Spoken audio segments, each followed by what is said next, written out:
Então, o transtorno disruptivo, ele é composto pelo transtorno opositor desafiador e o transtorno de conduta.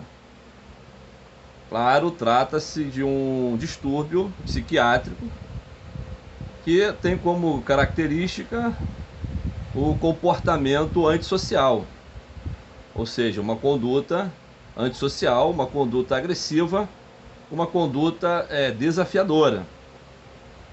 Então a gente pode destacar aqui alguns elementos que vão caracterizar o comportamento disruptivo, que são a agressão, a desobediência, a oposição, a rebeldia e a desconsideração por pessoa, figuras de autoridade ou propriedades alheias. Então, são alguns elementos que vão aqui nos ajudar a caracterizar o comportamento disruptivo, além, obviamente, de comportamentos agressivos, fazendo menção à propriedade alheia, à destruição de propriedades, a depredação de patrimônio particular ou de patrimônio de outrem, defraudação ou furto também. Esse furto pode ser um furto espontâneo, digo circunstancial, ou pode ser um furto também em série. E sérias violações no que diz respeito à obediência ou ao procedimento de submissão a normas, a leis, ou seja, quebra realmente de leis estabelecidas. Geralmente, esse tipo de pessoa, essas crianças ou esses adolescentes, eles são desafiadores, né? Já falei aqui, caracterizado aí por uma postura de desobediência e, como disse, uma desobediência relacionada à figura de autoridade, né? Ou seja, outros sinais que nos ajudam a categorizar esse transtorno, esse distúrbio, né, esse comportamento, são discussões excessivas, constantes, brigas, acessos de raiva. Veja, ter raiva é normal, todos nós temos, né?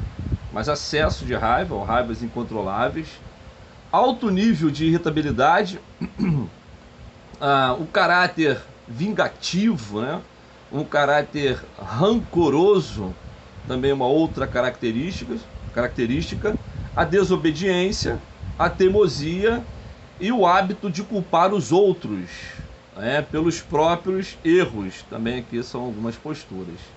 E aqui vão algumas orientações de cunho técnico, ou seja, algumas orientações que podem ajudar você, professor, no que diz respeito ao manejo com essas crianças. Uma delas, obviamente, é a construção de um relacionamento saudável. Isso eu me refiro à relação sua com a criança ou adolescente disruptivo. Ele precisa entender que há limites para o comportamento dele. Veja, não se trata de uma atitude do professor ou dos pais de autoritarismo, mas realmente de colocação de limites. E essas colocações, elas não podem ser, obviamente, fragilizadas. Elas podem até ser flexibilizadas, negociadas, mas elas não podem ser fragilizadas. Uma outra ação aqui, obviamente, é a educação dos pais, uma vez que os pais têm muita dificuldade em lidar com filhos que têm um comportamento disruptivo. Geralmente os pais são muito autoritários, né? Tem pouca competência ou prática no que diz respeito a uma atitude de reforçamento de comportamento positivo. Então há necessidade de uma educação dos pais quanto a isso. A educação e automonitoração. Você pode usar uma técnicazinha do ABC, aonde você tem ali a representação de cada uma dessas letras em relação a antecedentes, o A, o B, o evento propriamente dito, a situação, e o C, a consequência. E ali, em cada experiência que a criança e o adolescente estiver vivenciando e que denote um comportamento disruptivo, a automonitoração usando a técnica ABC vai ajudá-lo a identificar situações que ele pode evitar, que seriam os antecedentes, e ao mesmo tempo automonitorar o seu comportamento no que diz respeito à previsão da consequência, né? Então, uma criança que grita, uma criança que de repente é autoritária com seus pais, uma criança que de repente não quer usar determinada vestimenta, determinada roupa, e os pais não têm um certo manejo com isso. A técnica do ABC, pode ajudar a criança no que tange ao automonitoramento, no sentido de prever as consequências em função de um comportamento desajustado dela. Resolução individual de problemas, nós vimos isso nas aulas anteriores, que é ensinar essa criança e adolescente a visualizar as várias formas de resolver um problema. Então você pode jogar uma bola de espuma para uma criança e ela agarrar. E depois você perguntar, por que você agarrou? Quais seriam outros comportamentos possíveis que você poderia emitir para resolver esse problema ao ter uma bola lançada em sua direção? De repente se abaixar, virar para um lado, virar para o outro, pular. Ou seja, usando esse manejo, você pode também estar orientando a criança no que diz respeito às várias formas ou possibilidades de resolução de problema. A projeção do tempo, ou seja, seria um mapeamento dos sentimentos hostis ao longo da decorrência de um evento disruptivo. É natural que uma criança imita um comportamento hostil em um momento de extrema raiva, mas essa raiva há de passar. E aí você vai dialogando com a pessoa. 3 horas depois que essa raiva passou, qual seria o seu procedimento? Qual poderia ser o seu procedimento? 5 horas depois, 10 horas depois, um dia depois. E aí você vai trabalhando a conscientização dessa criança e adolescente no que diz respeito ao controle das próprias emoções. Os treinamentos e habilidades sociais, uma vez que a gente já sabe que essas crianças têm grande dificuldade em relacionamento social. Então pode-se trabalhar a montagem de um projeto, por exemplo, com crianças e adolescentes num grupo, onde cada componente do grupo tem uma responsabilidade que lhe é devida e eles vão interagindo entre si para a elaboração desse projeto. Treinamento em empatia, é necessário que se desenvolva o sentimento de empatia nessas crianças e adolescentes, se colocar no lugar do outro.